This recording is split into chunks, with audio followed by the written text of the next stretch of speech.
राम राम। आप देख रहे हैं प्रदेश का नंबर 1 और सबसे भरोसेमंद news channel India news Haryana. मैं हूं आपके साथ पराग गुप्ता।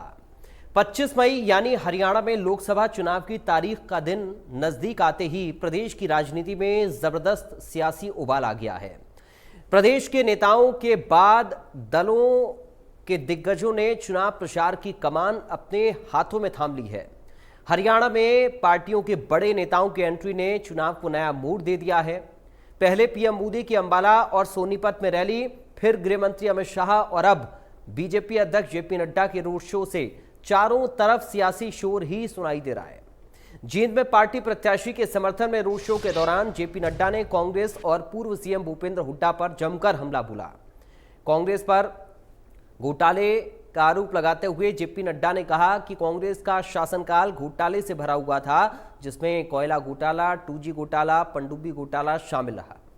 पूर्व सीएम हुड्डा को घेरते हुए जेपी नड्डा ने कहा कि हुड्डा को सिर्फ अपने बेटे की चिंता है, कांग्रेस के नेता भी बीजेपी पर पलटवार करने में पीछे नहीं है। यमुनानगर में पार्टी प्रत्याशी के चुनाव प्रचार में पहुंचे कांग्रेस अध्यक्ष मल्लिकार्जुन खड़गे ने आरएसएस और बीजेपी पर संविधान को खत्म करने का आरोप लगाया। खड़गे ने कहा कि हम संविधान और लोकतंत्र बचाने की लड़ाई लड़ रहे हैं।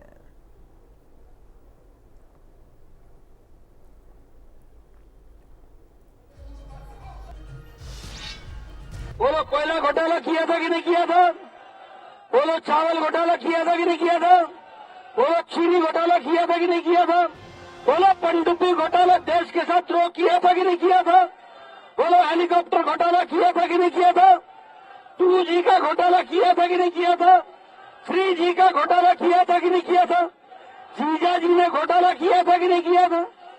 सारे घोटालेबाज इकट्ठे हो गए। बोलो लालू ने चारा खाया था कि नहीं खाया था? अलकतरा खाया था कि नहीं खाया था? नौकरी के बदले जमीन हड़प किया कि नहीं हड़प किया? आप बताओ, ममता के मंत्रियों ने टीचर भर्ती में घोटाला किया कि नहीं किया? उनके घरों से नोटों के जखीरे निकले कि नहीं निकले? एक कांग्रेसी नेता के घर के पीए के नौकर के घर से पैसे निकले कि नहीं निकले? एक एमपी के घर से 300 करोड़ रुपए निकला कि नहीं निकला? 18 मशीनें गिनने के लिए लगी कि नहीं लगी? 3 दिन लगे कि नहीं लगे गिनने में? ये भ्रष्टाचारी लोग, ये भ्रष्टाचारियों का जमावड़ा, ये परिवारवाद का जमावड़ा, इनको आगे आने दोगे क्या? जरा जोर से बोले, आने दोगे क्या? आने दोगे क्या? इनको घर बैठाओगे ना? तो मैंने देखा 53 साल में कईयों प्राइम मिनिस्टर्स को देखा और कईयों चीफ मिनिस्टर्स को भी देखा।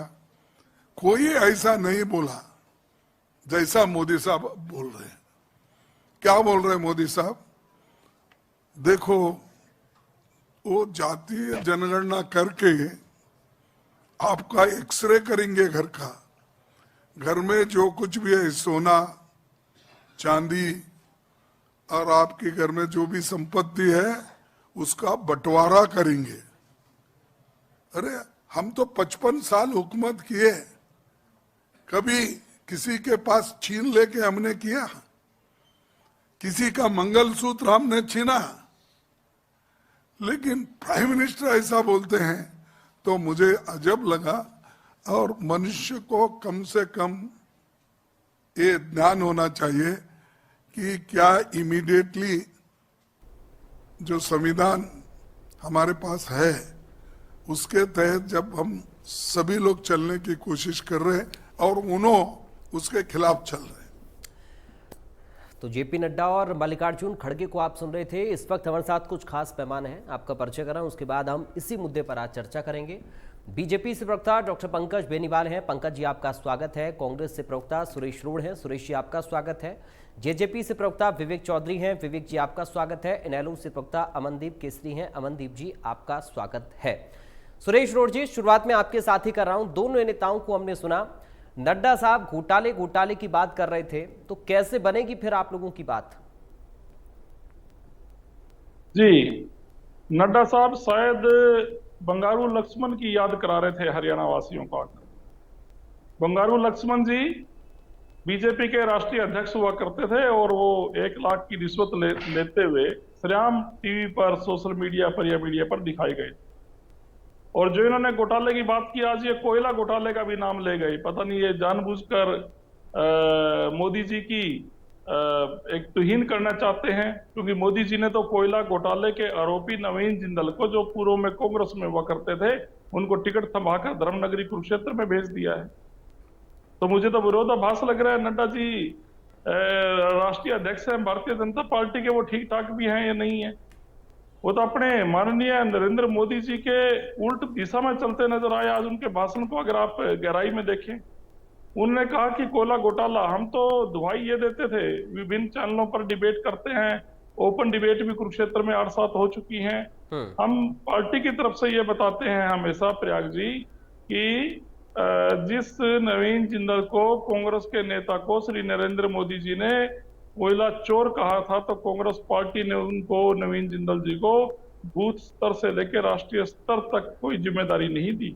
और नरेंद्र मोदी जी, जिन्होंने नवीन जिंदल के आरोप तय करके उनको सजा देनी थी कानून के द्वारा, उन्होंने उस धर्मनगरी कुरुक्षेत्र में उनको टिकट का इनाम देकर भेज दिया। कुरुक्षेत्र के लोकसभा क्षेत्र के और हरियाणा के लोगों को यह बात हजम नहीं हो पा रही थी, और इन्होंने आज कटे पे नमक छिड़कने का काम कर दिया। दोबारा फिर कोयला घोटाले का जिक्र कर रहे हैं। अरे आपकी 10 साल सत्ता या सरकार रही है, तो आपने क्यों नहीं कार्रवाई कर दी? आरोप भी आप लगा रहे हो, इसका मतलब सबूत आपके पास है, सरकार आपके पास है, तो आरोप तय करके आप उसको सजा देने का काम क्यों नहीं करते? एक तरफ आरोप, दूसरी तरफ सरकार में रहते हुए भ्रष्टाचार के प्रति आंखें बंद कर लेना, और तीसरा उन भ्रष्टाचार के आरोपियों को इनाम देकर, चुनाव में टिकट देकर भेजना। यानी 3-3 मार जनता के ऊपर ये लोग डाल रहे हैं। या तो इनके आरोप झूठे हैं, या ये सरकार में कोई भ्रष्टाचार के खिलाफ कार्रवाई करने में सक्षम नहीं है, और या फिर ये किसी भी लालच में आकर भ्रष्टाचारियों को भारतीय जनता पार्टी में पनपने के लिए जगह दे रहे हैं, स्थान दे रहे हैं। इन्होंने परिवारवाद की बात की। बीजेपी पे परिवारवाद सबसे ज्यादा है, सिर चढ़कर बोल रहा है। एक से एक नेता, उनके वंशजों को आगे बढ़ाया जा रहा है। और हरियाणा के विषय में मैं आपको यह बताना चाहता हूं कि हरियाणा के जनता से सरोकार रखने वाले किसी भी मुद्दे को नड्डा जी ने नहीं छुआ। ठीक है, वो ये प्रदेश सैनिकों के और किसानों के लिए जाना जाता है। यहाँ पर अग्निवीर की बात बार बार उठाई जा रही है कांग्रेस पार्टी के द्वारा।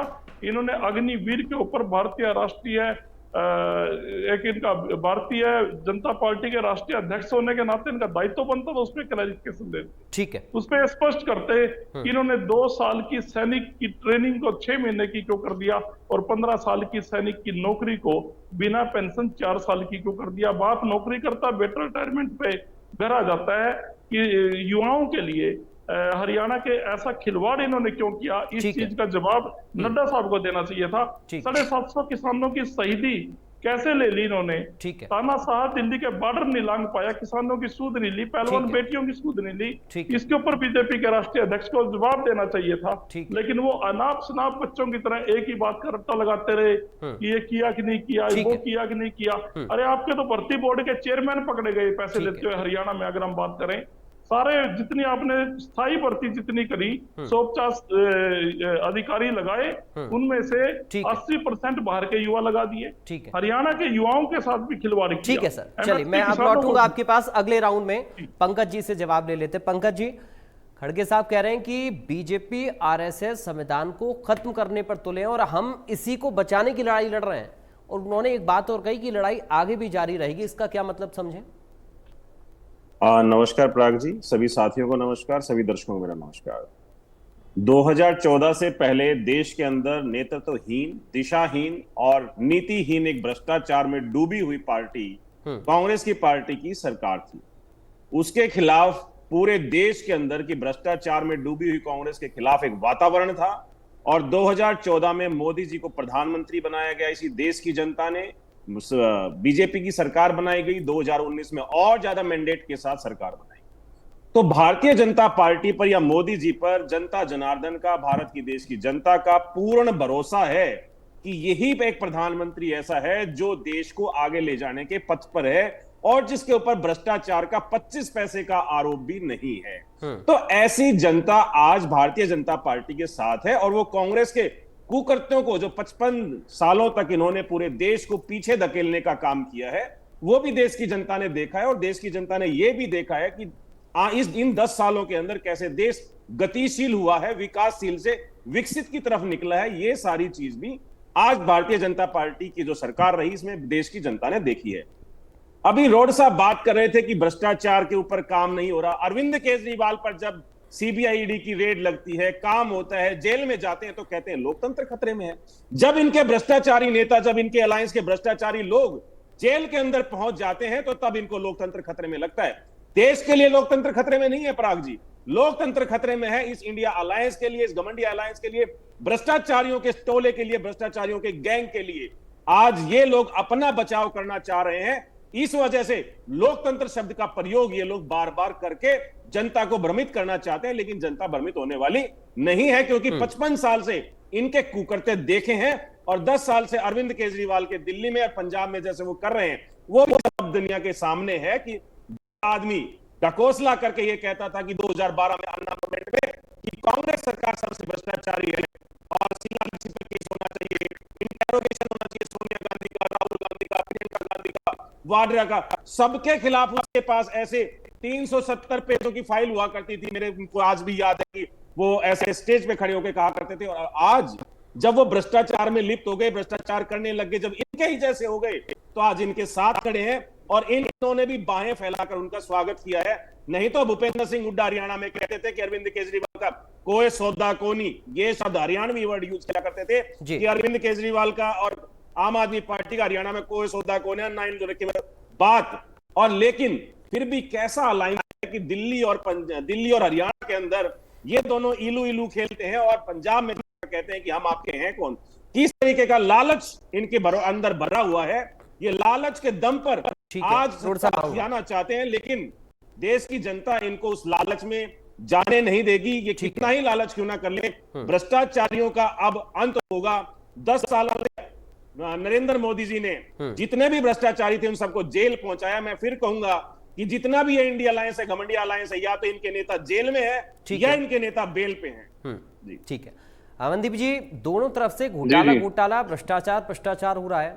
कोई कह रहा है कि अपने बेटे को आगे लाना चाहते हैं, कोई कह रहा है परिवार को आगे लाना चाहते हैं, कोई संविधान, कोई कुछ, तो अलग अलग रिएक्शन लगातार आ रहे हैं। तो ये घोटाला भ्रष्टाचार पर जनता क्या देख रही है सब, कि कौन कितना घोटाला कितना भ्रष्टाचार कर रहा है, या फिर इन बातों में दम है या नहीं? नहीं जी पराग जी, बिल्कुल। देखिए, बड़ा आपको विदित होगा कि 2014 में जो भारतीय जनता पार्टी सत्ता के अंदर आई, तो उसमें बहुत बड़ा एक कारण था कि जो घोटाले कांग्रेस की सरकार के द्वारा किए गए, यूपीए के खास करके 2G जैसे स्पेक्ट्रम जैसे घोटालों का नाम उजागर हुआ। तो जनता के सामने पहली बार इतने बड़े बड़े घोटालों का जो है चिट्ठा खुला और उन्होंने त्रस्त होकर के कांग्रेस को हटाने के लिए भारतीय जनता पार्टी को चुना। लेकिन 10 साल बाद वही बात है ना कि एक तरफ कुआं था एक तरफ खाई। अब 10 साल बाद जो भारतीय जनता पार्टी ने हालात किए हैं जी देश और प्रदेश के अंदर, घोटाले तो एक तरफ ही हैं, उसके अलावा जो आम जनमानस का जीवन स्तर जो बदतर कर दिया है, जो बेरोजगारी और किसान, जो हम कहते हैं कि कृषि प्रधान देश है, जब देश की आबादी 80% कृषि पर निर्भर करती है और उसके साथ और सेक्टर्स पे निर्भर करती है, उनका गुजर बसर इतना मुश्किल कर दिया, महंगाई चरम सीमा पे है। तो घोटाले तो एक तरफ ही हैं, लेकिन आज जो मूलभूत जरूरत है जो है जनता की, देश की और प्रदेश की, उसके लिए जनता त्रस्त है। वो भी एक बहुत बड़ा मुद्दा है जो भारतीय जनता पार्टी का मैं कहूंगा कि मिसमैनेजमेंट नहीं है, ये उनकी एक सोच है कि देश को गुलामी की तरफ ले जाए, केवल पूंजीपतिवाद, कुछ ही लोगों के हाथ में सत्ता हो, कुछ ही लोगों के हाथ में देश की सारी पूंजी हो, और अधिकांश जनता जो गरीब का मेरा वर्ग है उनको एक बंधुआ मजदूर की तरह काम पर लगाया जाए। इस पूंजीपतिवाद के खिलाफ इस बार जो चुनाव के अंदर बहुत बड़ा मुद्दा है। और उस मुद्दे में जहां कांग्रेस की भूमिका एक मजबूत विपक्ष की होनी चाहिए थी, जहां कांग्रेस की भूमिका बिल्कुल उन पूंजीपतिवाद के शासन के खिलाफ होनी चाहिए थी, जहां कांग्रेस की भूमिका लोगों को रोजगार देने की, किसान को न्याय देने की होनी चाहिए। वहां कांग्रेस भी जनता के सामने बिल्कुल फेल हुई। जो राहुल गांधी ने वायदा किया कि एमएसपी पे देंगे, हम एमएसपी गारंटी कानून बनाएंगे, लेकिन मैनिफेस्टो में कहीं पर भी एमएसपी गारंटी कानून का जिक्र नहीं है। तो उससे प्रतीत होता है कि ये फिर से वही खेल खेलने जा रहे हैं जो पहले खेला करते थे।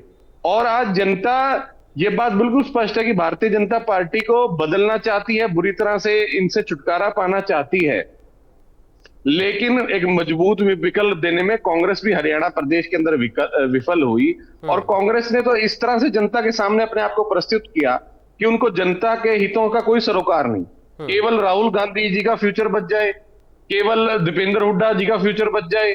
इस प्रकार से जो खेल खेला जा रहा है वो जनता के सामने है, जनता बिल्कुल समझती है इस बात को। अवंती और जी, इन दोनों से अलग हट सवाल करके मैं इसमें और रखना चाहूंगा, आपने जो बात कही उसी पर फिर आप जवाब दीजिएगा।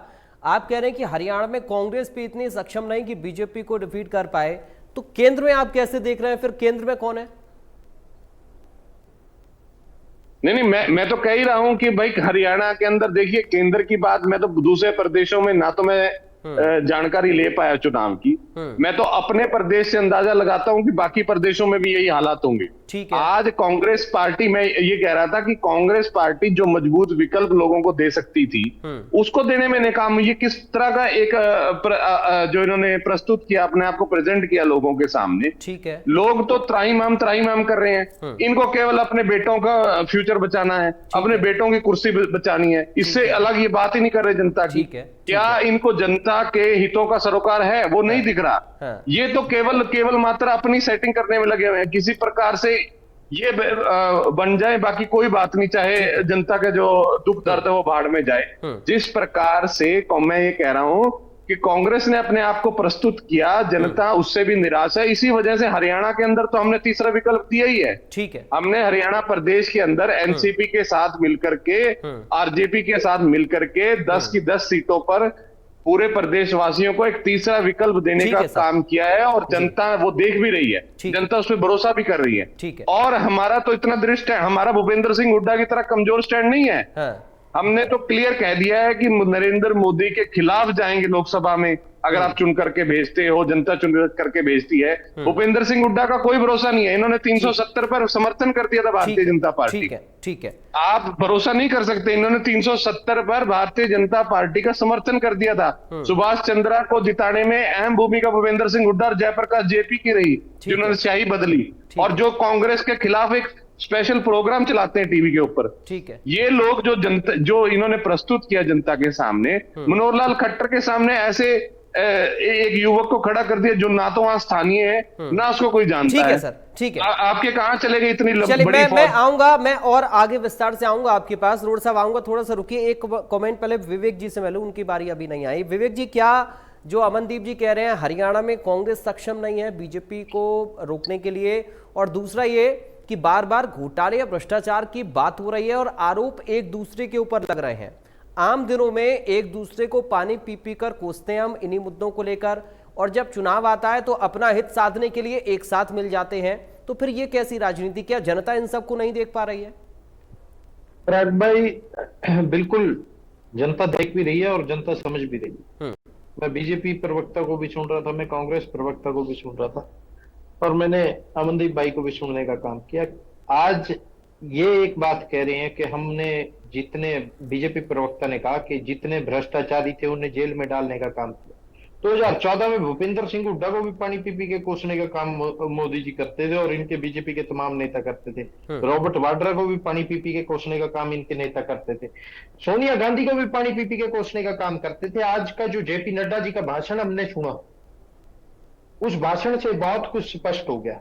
आज कहीं ना कहीं बीजेपी भी डर चुकी है, बीजेपी की भी हार बीजेपी को नजर आ रही है, और कांग्रेस के जो लोग बीजेपी में गए आज उनकी हार भी बीजेपी को स्पष्ट दिख रही है। ये कहा आप हरियाणा की बात कर रहे हैं या केंद्र की बात कर रहे हैं? मैं हरियाणा की बात कर रहा हूं, मैं हरियाणा की बात तो कर रहा हूं। बीजेपी की अगर हार होगी तो फिर आगे कौन रहेगा? मैं एक चीज बता रहा हूं, आज के दिन हरियाणा प्रदेश के अंदर हम जो समीकरण देख रहे हैं, लोग समझ चुके हैं कि दोनों ही राष्ट्रीय पार्टियां सिर्फ और सिर्फ लोगों को भ्रमित करने का काम करती हैं। दोनों ही पार्टियां कोई मुद्दा नहीं उठाने का काम करती। आज बीजेपी की तो ये हालात है कि जितने फंड इनके 10 के 10 सांसद को एलोकेट हुए वो पूरे नहीं लगा पाए। आज ये कहते हैं भ्रष्टाचारियों के ऊपर कार्रवाई करी, तो भूपेंद्र सिंह हुड्डा के ऊपर कार्रवाई क्यों नहीं हो पाई? क्यों नहीं रॉबर्ट वाड्रा के ऊपर कार्रवाई हुई? आज जो लोग, मैं ये कहूं कि हम कांग्रेस की सरकार में जिनके ऊपर भ्रष्टाचार के आरोप थे, कोई जेल के सलाखों के पीछे नहीं गया, बीजेपी में जरूर चले गए। आज कांग्रेस प्रवक्ता ने एक बात कही कि मोदी जी ने नवीन जिंदल को टिकट देने का काम किया। ना सिर्फ टिकट देने का काम किया, मोदी जी ने उनके लिए वोट की अपील भी करने का काम किया अपनी रैली में।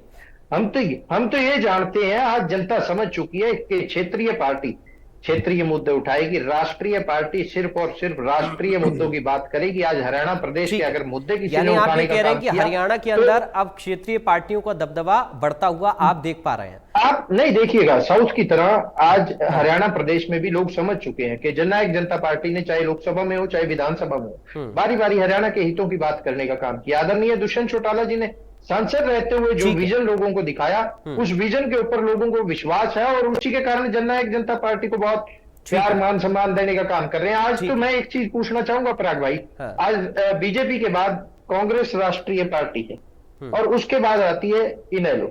आज दोनों ही विपक्षी दलों से मैं ये पूछना चाहूंगा, दोनों ही अपने आप को सॉलिड बताते हैं, मजबूत बताते हैं, ऐसी क्या मजबूरी आन पड़ी कि 10 के 10 उम्मीदवार नहीं उतार पाए? आज ऐसी क्या मजबूरी आन पड़ी कि जो लोग कहते थे हमें बैसाखी की जरूरत नहीं, आज वो बैसाखी के सहारे चलने का काम कर रहे हैं? आज ऐसी क्या मजबूरी आन पड़ी? जो भूपेंद्र सिंह हुड्डा 2019 के चुनाव से पहले कहते थे कि कांग्रेस अब पहले वाली कांग्रेस नहीं रही, आज वो कांग्रेस ठीक होगी। ये सारी बातों का जवाब देने का कांग्रेस के प्रवक्ता भी काम चले, मैं आपकी बात को लेकर जाऊंगा अमनदीप जी के पास। पहले रोड साहब से मैं रिएक्शन ले लूं, फिर पंकज जी आपके पास किस किस को जेल में डालने का काम किया। ठीक है, चलिए रोड साहब अपनी बात रखना चाह रहे हैं, बोलिए सर। सुरेश जी, सबसे पहले भूपेंद्र सिंह जी हुड्डा के बारे में कहा गया कि उन्होंने पहले कहा था कि हमें आप पार्टी की जरूरत नहीं है, और अब ये समझौता इंडिया गठबंधन में आप पार्टी का साथ लिया। मैं बात ये बताना चाहता हूँ, ये चौधरी भूपेंद्र सिंह जी हुड्डा ने फैसला नहीं किया। ये इंडिया गठबंधन हमारे राष्ट्रीय स्तर पर सीटों का आवंटन हुआ और पार्टियों का साथ हुआ। तो आप ये कहना चाह रहे हैं कि भूपेंद्र हुड्डा इससे खुश नहीं है? आज भी राजी नहीं है हुड्डा साहब, खुश नहीं है क्या इससे? मैं एंकर से बात कर रहा हूँ, बीच में ना मैं बोला और ना बोलने की मैं किसी की लाइक करता है। मैं ये बात की, मैं सवाल पूछना, मेरा पूरी बात करना मेरा अधिकार में आऊंगा। मैंने याद है मेरे, जो किसी ने पूछा मैं जवाब दे रहा हूँ एंकर के माध्यम से। ऐसे डिबेट नहीं हो पाती। मैं ये कह रहा हूँ कि हमने आदमपुर के बाई इलेक्शन में रिजल्ट से भी यह साबित था कि कांग्रेस पार्टी को आप पार्टी की हरियाणा में सरकार बनाने के लिए कोई जरूरत नहीं है। लेकिन अगर कांग्रेस पार्टी ने, हमारी भारतीय राष्ट्रीय कांग्रेस ने नेशनल लेवल पे आप पार्टी और आप पार्टी की तरह दूसरी 26 पार्टियों के साथ मिलकर अगर इंडिया गठबंधन बनाया, वो नरेंद्र मोदी को हराने के लिए बनाया। और ये कह रहे हैं कि ये हरियाणा की बात नहीं हो रही है, अभी लोकसभा का चुनाव है और हमने नरेंद्र मोदी को चलता करना है देश की प्रधानमंत्री की कुर्सी से। बात यह है। और एक बात मैं ये भी स्पष्ट करना चाहता हूं, ये लड़ाई जो है ये विचारधारा की लड़ाई है, ये संविधान को जैसे आज। लेकिन सुरेश जी, मैं आपको माफी के साथ बीच में टोक रहा हूं, एक इंटरप्शन मैं करूंगा। आप ये कह रहे हैं कि ये विचारधारा की लड़ाई है, तो विचारधारा जो अलग अलग थी वो एक साथ कैसे हो गई? और क्या एक आदमी को कुर्सी से हटाने के लिए आप अलग अलग विचारधारा के लोग मिल जाएंगे जो एक दूसरे को चुनाव से पहले या गठबंधन से पहले खूब कोसते रहे? आप समझे नहीं, ये कैसा फिर मेल हुआ सर? आज मैं बताता हूँ, आज पूरी दुनिया में दो विचारधारा है। एक कट्टरपंथी विचारधारा नरेंद्र मोदी के नेतृत्व में चल रही है और दूसरी सत्य और अहिंसा की विचारधारा श्री राहुल गांधी जी के नेतृत्व में चल रही है। पूरी दुनिया, सिर्फ इंडिया में ही नहीं। और नरेंद्र मोदी की कट्टरपंथी नफरत और भ्रष्टाचार को जन्म देने वाली, भारतीय सेना को ठेके पर देकर अग्निवीर को जन्म देने वाली, और चाइना को हिंदुस्तान की जमीन पर जगह देने वाली, ठीक है, और पहलवान बेटियों का अपमान करने वाली और 750 किसानों को शहीदी के लिए मजबूर कर देने वाली, ऐसी हाथरस में एक बेटी का हिंदू रीति रिवाज के खिलाफ आधी रात को अंधेरे में संस्कार करा देने वाली, टेनी के द्वारा किसानों को कुचले जाने के बाद भी उसको बड़ा आदमी बना देने की अमित शाह की घोषणा कर देने वाली, ऐसी विचारधारा को हाशिए पर लाने के लिए राहुल गांधी के साथ जो भी राजनीतिक दल साथ आए ठीक वो है। एक विचारधारा के माने जाते हैं। ये एक तो आप ये बता रहे हैं कि इंडिया अलायंस का चेहरा राहुल गांधी है? बिल्कुल बिल्कुल है। ठीक है, और चलिए ये पंकज पार्टी- जी, मैं आपके अब जवाब में ले लेता हूं, चूंकि आप लोगों ने दागे हैं, उसका जवाब भी जरूरी है। पंकज जी रखिए अपनी बात। ये हमारी विचारधारा की लड़ाई है। ठीक है, इसमें तो वोटों क्या ये की- सर्वसम्मति से फैसला हो चुका है कि राहुल गांधी ही चेहरा है इंडिया अलायंस का? सर, हाँ बिल्कुल चेहरा होंगे, इसमें ये कोई दो सभी राय दलों नहीं। से आपने सलाह मशवरा कर लिया, इस बारे में बातचीत हो गई है? मैं पराग जी आपको बताना चाहता हूँ, हाँ। इन्होंने हाईवेज का जो डंडोरा पिटा था, नहीं सर, आप वो तो आप रख चुके मुद्दे। आप मुझे ये बताइए कि सभी दलों की बातचीत हो गई कि राहुल गांधी के नाम से ही उनके चेहरे पर ही चुनाव लड़ा जा रहा है? मैं इसी को एक कवि के या एक शायर के अंदाज में इस तरीके से बताता हूँ। बड़ा गुमान था ये सड़क तुझे अपना लंबा होने पर, लेकिन राहुल गांधी के हौसलों ने तुझे पैदल ही नाप दिया। चलिए ठीक। नरेंद्र मोदी की 10 साल की उपलब्धि एक सड़कों के लंबी सड़कों की बात करते थे, वो राहुल गांधी ठीक है। जी ने पैदल नाप दिया। ये अपने आप में इस बारे में एक संपूर्ण उत्तर है कांग्रेस पार्टी की तरफ। चलिए पंकज जी, अब सुरेश जी बताना चाह रहे हैं कि जैसे उन्होंने इन सड़कों को नापा, वैसे वो आपकी सरकार को नापने के लिए राहुल गांधी के नेतृत्व में ये पूरा जो अलायंस है, इंडिया अलायंस, ये अब आगे बढ़ रहा है। पराग जी, एक बात तो स्पष्ट हो गई है कि नरेंद्र मोदी जी ने कन्याकुमारी से लेकर कश्मीर तक रोडों का जाल बिछाया है, जिसका मैं जिक्र करता हूं कि आज रोड कनेक्टिविटी में, रोड नेटवर्किंग के मामले में आज भारत विश्व के अंदर दूसरे नंबर पर है। तो राहुल गांधी जी ने भी चल चल कर उसको नाप के देख लिया कि रियली में काम करके दिखाया है नरेंद्र मोदी ने। क्या सड़कें बनाकर दी हैं देश को, प्रदेश को, हर एक जिले के अंदर, हर एक राज्य के अंदर अगर सड़कें बनाई हैं तो नरेंद्र मोदी जी ने बनाई है। ये रोड साहब ने भी माना और राहुल गांधी जी ने भी माना। विचारधारा बिल्कुल दो तरह की चल रही है, लेकिन विचारधारा यह है कि एक वो पार्टी है, एक वो शख्सियत है नरेंद्र मोदी या भारतीय जनता पार्टी या सनातनी लोग जो सनातन धर्म को मानते हैं, राम के साथी हैं। एक कांग्रेस पार्टी है, एक इंडिया अलायंस है जो सनातन विरोधी है और राम विरोधी है। ये दो विचारधारा आज देश के अंदर चल मेरी रही है। आवाज बीच में बंद हो गई। मैं ठीक करा दूं। ये दो तरह की विचारधारा आज पराग भाई पूरे देश के अंदर चल रही है।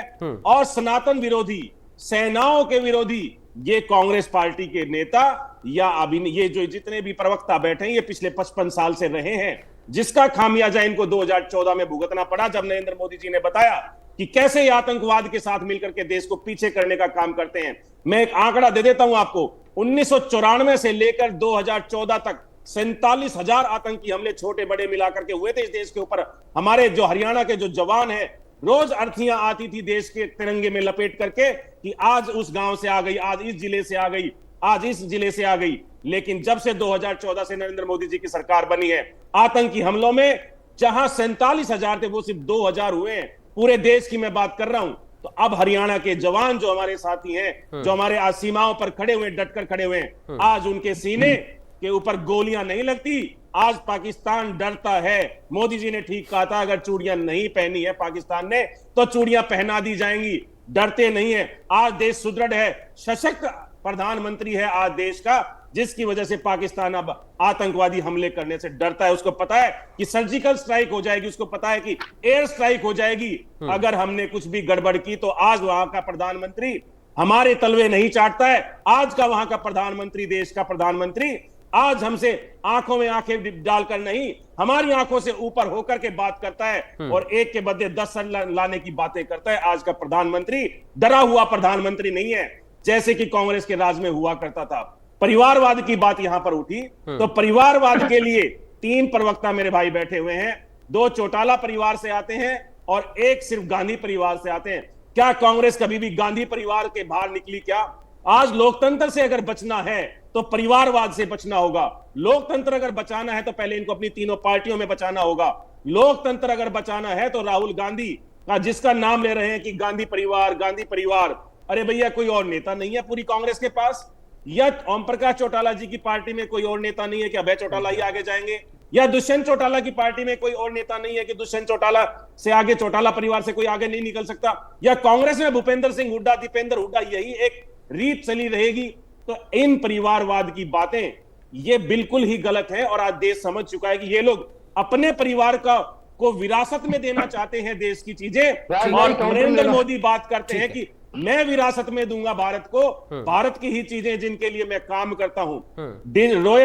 Global real time digital payment में आज भारत नंबर 1 पर है 46% शेयर के साथ। चांद के साउथ पोल पर पहुंचा है भारत पहली बार, देश हमारा पहला देश ऐसा है। सेकंड रैंक पर ग्लोबल मोबाइल मैन्युफैक्चरिंग में है हम पराग भाई।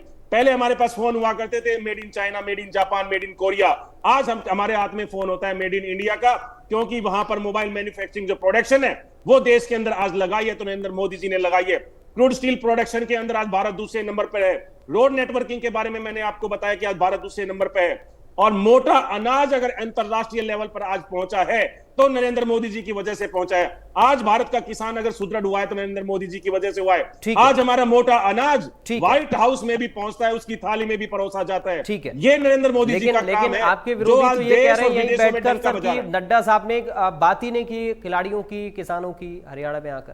भारत हरियाणा धाकड़ हरियाणा है। नरेंद्र मोदी जी के अगर किसी ने नहीं सुने हो, नरेंद्र मोदी जी के अगर किसी ने भाषण नहीं सुने हो तो सुने फिर से। उन्होंने कहा है कि धाकड़ हरियाणा है और धाकड़ हरियाणा ने धाकड़ प्रधानमंत्री बना रखा है, जिसकी वजह से आज सेना का सिर ऊंचा है, आज खिलाड़ियों का सम्मान होता है। आज खिलाड़ी हमारे, जब आप बात पहले हमारे खिलाड़ियों की एयरपोर्ट के ऊपर तलाशी होती थी, किस तरीके की तलाशी होती थी वो पराग भाई आप भी अच्छे से जानते हैं। और आज हमारे देश के खिलाड़ी कहते हैं कि हमें मान सम्मान के साथ आगे ले जाया जाता है। ठीक है सर, चलिए विवेक जी बात रखिए। रोड साहब आऊंगा, थोड़ा सा आपको रुकना होगा, फिर अमनदीप जी, फिर आपके पास आ रहा हूं।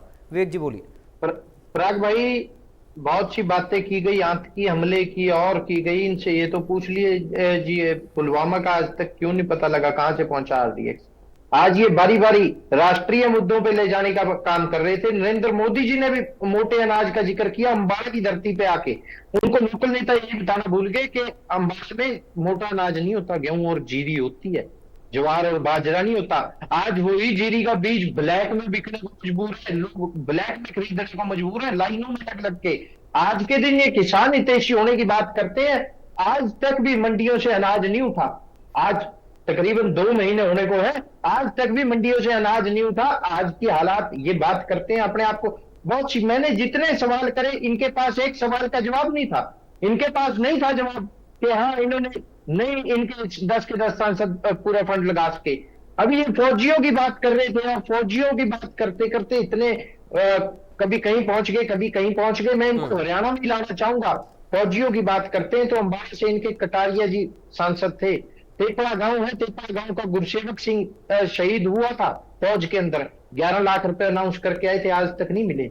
ये फौजियों की बात करते हैं, 350 करोड़ से शहीदी स्मारक बनाने की बात ये अंबाला के अंदर करते हैं और वो पिछले 10 साल से काम लगा हुआ है। 5 बार उसका जो बजट था वो रिवाइज हुआ, पर काम आज भी अधूरा है। ये बात तो करते हैं बारी बारी कहीं की और कहीं की। इनसे यही पूछा था कि इनके एक सांसद की कोई उपलब्धि बताने का काम करें, इनके पास नहीं है। आज इनसे जब पूछा जाता है ये फॉर्मूले और तो बताते हैं, ये फॉर्मूले नहीं बताते कि 2014 में जो लोग इनके कर्जाई थे वो आज इनके विधायक अरबों खरबोपति कैसे बन गए, वो फॉर्मूला ये नहीं बताते। आज इनके एमपी जो बातें करते हैं कि हम ऐसे कर देंगे वैसे कर देंगे, परिवारवाद का जिक्र करते हैं। बंतो कटारिया के अलावा इन्हें कोई पन्ना प्रमुख नहीं मिला इनका। आज परिवारवाद का जिक्र करते हैं, हमारी पार्टी पे आरोप लगाने का काम करते हैं, इनेलो पे आरोप लगाने का काम करते हैं, कांग्रेस पे आरोप लगाने का काम करते हैं। ठीक, आज क्या बात, हिसार में कौन है कैंडिडेट, वो परिवारवाद का उदाहरण नहीं है। आज परिवारवाद का जिक्र करते हैं। आप लोगों की तो पार्टियां ही परिवारों से चल रही हैं। कोई और नहीं, आपके पार्टियां तो सिर्फ परिवार से चल रही है विवेक भाई, सिर्फ पार्टी परिवारों से चल रही है। परिवार से बाहर का मुख्यमंत्री बना के दिखा दो। दुष्यंत चौटाला क्यों इनेलो को छोड़ के आ गया? क्योंकि दुष्यंत चौटाला में अहम था कि मैं काम नहीं करूंगा अभय चौटाला के साथ। ये सिर्फ परिवारों को बढ़ाने की बात आप लोग कर रहे हैं। आज आप परिवारवाद की बात ना करें तो बहुत अच्छा, बहुत लंबी ठीक है सर, आपकी। ठीक है। अगर मैं बात करूं जैसा, अगर मैं बात करूं निहाल ठाकुर, तमाम नेताओं की अगर बात करूं, हरियाणा से बाहर जाने की बात, मैं जम्मू कश्मीर से कन्याकुमारी तक पहुंच जाऊंगा और परिवारवाद की परिकाष्ठा बता दूंगा आप लोगों को। चलिए ठीक है, आप थोड़ा सा कैसे परिवारवाद है। आप रुकिए थोड़ा सा, अमनदीप जी के पास हम चल रहे हैं, फिर रोड साहब आपके पास में आ रहा हूँ।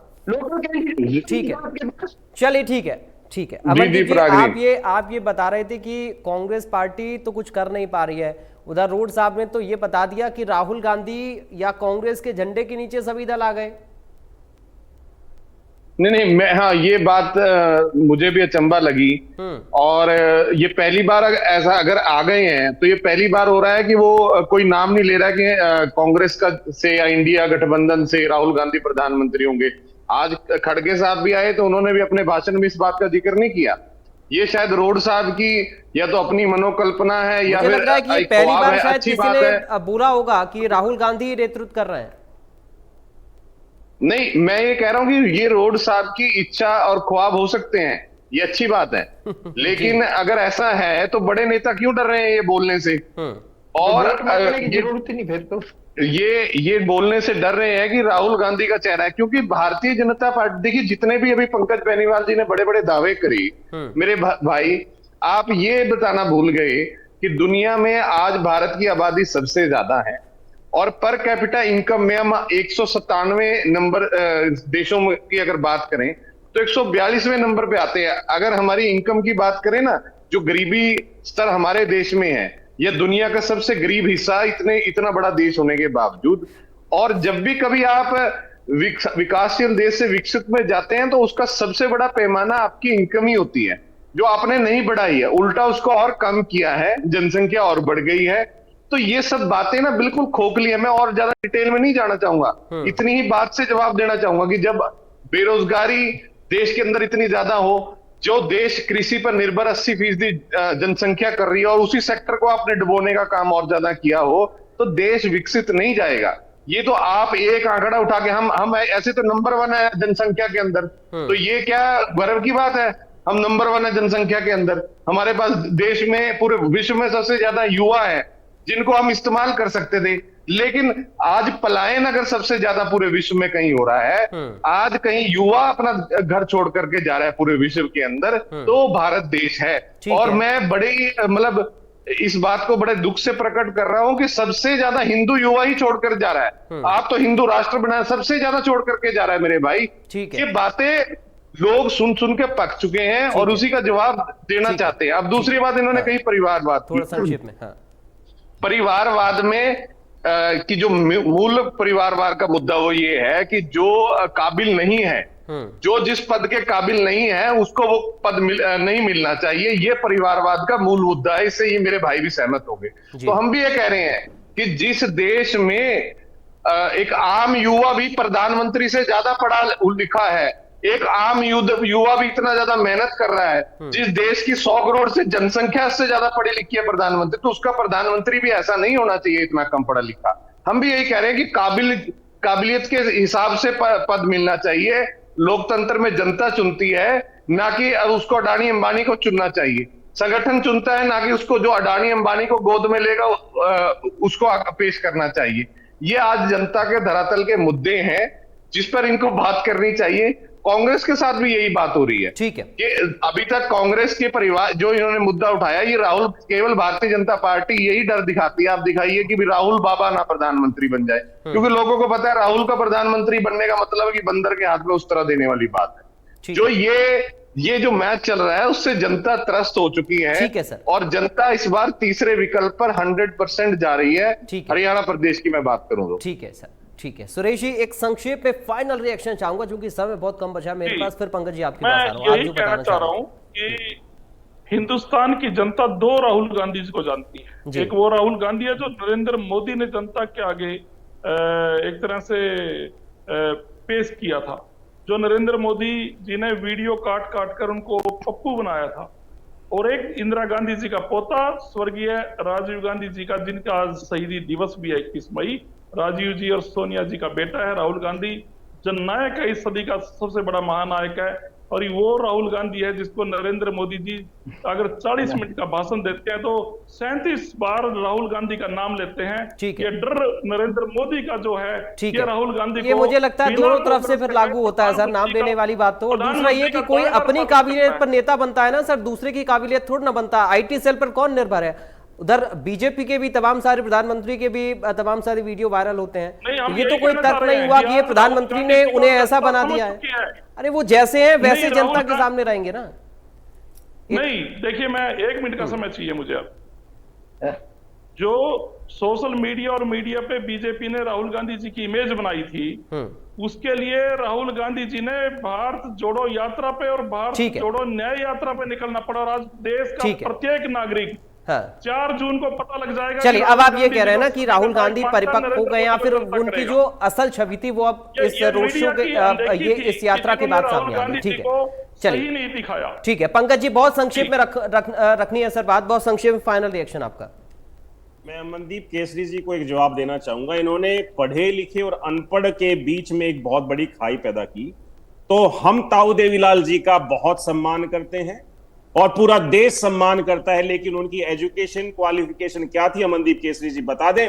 आप ही के पार्टी के थे, लेकिन पूरे देश पर उन्होंने राज किया, पूरे देश के किसानों को सुदृढ़ मैं अब काउंटर दूंगा से पराग जी, मैं काउंटर दूंगा, मैं काउंटर करूंगा इस बात में। तो इन चीजों से आप मैं काउंटर चलिए, करूंगा इस बात में। मैं इसी के साथ अमनदीप जी से एक रिएक्शन लेता हूं, उसके बाद वाइंड अप करेंगे क्योंकि अब समय नहीं मेरे पास। अमनदीप जी बहुत संक्षेप में रखिएगा। पूरे 10 सेकंड में परिवारवाद पर इन्होंने बात की। 10 सेकंड अब में। पंकज जी, माफी चाहूंगा, थोड़ा सा रुकना होगा क्योंकि समय खत्म हो रहा है। अमनदीप जी बहुत जल्दी से रख लीजिए, फिर हम क्लोजिंग करेंगे। मैंने ये क्लियर कट बात करी कि आज के हालात क्या है। उस समय चौधरी ठीक है। देवीलाल ने जब नेता थे, ठीक है। उस समय देश के हालात यानी क्या आप थे। ये कह रहे हैं कि आप लोगों की सोच बदल रही है और उस सोच के हिसाब से कुछ चीजों में बदलाव होना चाहिए। ठीक है, आपके नेता हैं तो सही है। ठीक है। आपके अरे ये क्या मैंने कहा? मैंने कहा आज के हालात क्या है। चलिए ठीक है। आप अगर पंकज बेनीवाल क्या 2014 से पहले देश सही रास्ते पे था? ठीक है, चलिए ठीक है सर। अभी चूंकि समय चर्चा के लिए मुझे इतनी इजाजत दे रहा है, अब सभी से मैं इजाजत चाहूंगा। पंकज जी आपसे आपका बहुत शुक्रिया, सुरेश जी आपका बहुत शुक्रिया, विवेक जी आपका बहुत शुक्रिया, अमनदीप जी आपका बहुत शुक्रिया चर्चा का हिस्सा बनने के लिए। आरोप प्रत्यारोप लगातार चल रहा है, खासतौर पर हरियाणा की 10 लोकसभा सीटों को लेकर सभी दलों के अपने अपने दावे हैं। जेजेपी इनेलो की बात करें या फिर कांग्रेस बीजेपी की बात करें, सब अपने अपने तरीके से अपने प्रचार में लगे हुए हैं और जनता से अपने तरीके से वार्तालाप भी कर रहे हैं।